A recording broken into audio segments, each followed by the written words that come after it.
தெய்வ சங்கல்பத்திலிருந்து ராஜாக்களின் ராஜா. குலதெய்வம் சார்ந்த பலதரப்பட்ட விஷயங்களை இது வரைக்கும் பார்த்துட்டு வரோம். இன்னைக்கு ஒரு முக்கியமான விஷயத்தை தெரிஞ்சுப்போம். இப்போ ஒரு குடும்பத்துக்கு 2 பெண் குழந்தை பிறந்திருக்கு. அந்த குடும்பத் தலைவர் அந்த குழந்தைங்களாம் நல்லபடியாக வளர்க்குறாரு. குலதெய்வ கோவிலுக்கு போய் சுவாமியை தரிசனம் பண்ணுறாரு. ரெகுலராக வழிபாடுகள் சரியானபடி செய்துக்கிட்டு இருக்காரு. இப்போ 2 பேரும் நல்லா வளர்ந்துட்டாங்க. அருமையாக திருமணம் ஆயிடுச்சு. இப்போ இவங்க 2 பேரும் தனிமை. இப்போ அந்த குலதெய்வம் யார் வீட்டில் இருக்கும்? அந்த பெரியவர் அவருடைய மனைவி எங்கே இருக்காங்களோ அவங்க வீட்டில் தான் அந்த குலதெய்வம் இருக்கும்.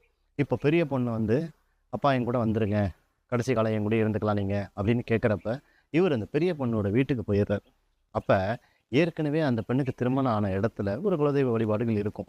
அந்த குலதெய்வத்தோட சேர்த்து இவங்க அப்பா போகிறார் இல்லையா, இவங்க வீட்டு குலதெய்வம் அந்த வீட்டுக்குள்ளே போயிடுங்க. அப்போ அந்த பெண் வந்து 2 விதமான தெய்வங்களை வழிபாடுகள் செய்ய வேண்டிய சூழ்நிலைக்கு வந்துடுவாங்க.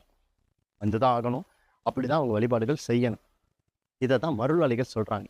2 தெய்வம் உங்கள் வீட்டில் இருக்குது, 2 தெய்வம் உங்கள் வீட்டில் இருக்குது அப்படின்னு சொல்லி மருளாளிகள் சொல்லுவாங்க. அருளான்னு சொல்கிறப்ப சொல்லுவாங்க.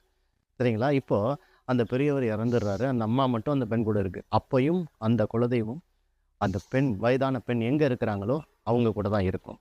நிறைவாக அவங்க காலம் முடிஞ்சதுக்கு அப்புறமேட்டு அந்த குலதெய்வம் அவங்களை விட்டு போயிடும். அதுக்கப்புறம் அந்த பெண் வந்து அம்மா விட்டு தெய்வத்தை வழிபாடுகள் செய்யணுன்ற அவசியம் கிடையாதுங்க.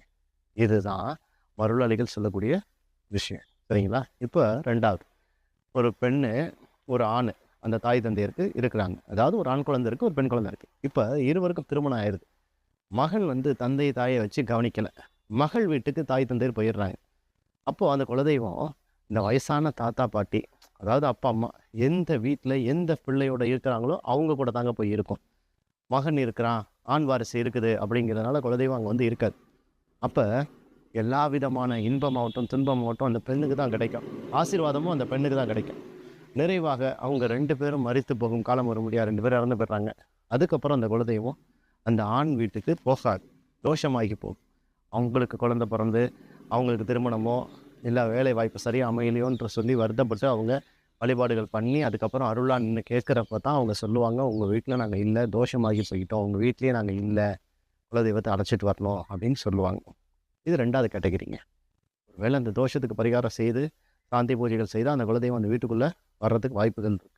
சரிங்களா? 3வது, 2மே ஆண் வாரிசு அந்த தாய் தந்தை இருக்குது. அப்போ அந்த குலதெய்வம் இந்த தாய் தந்தையர் எந்த வீட்டில் வாழ்கிறாங்களோ அவங்க கூட இருக்குங்க. இப்போ ஆண் குழந்தை வீட்டில் அந்த தாய் தந்தையர் இருக்கிறாங்க, அந்த பெரிய பையன் வீட்டில் இருக்கிறாங்க, அவங்க கூட தான் அந்த குலதெய்வம்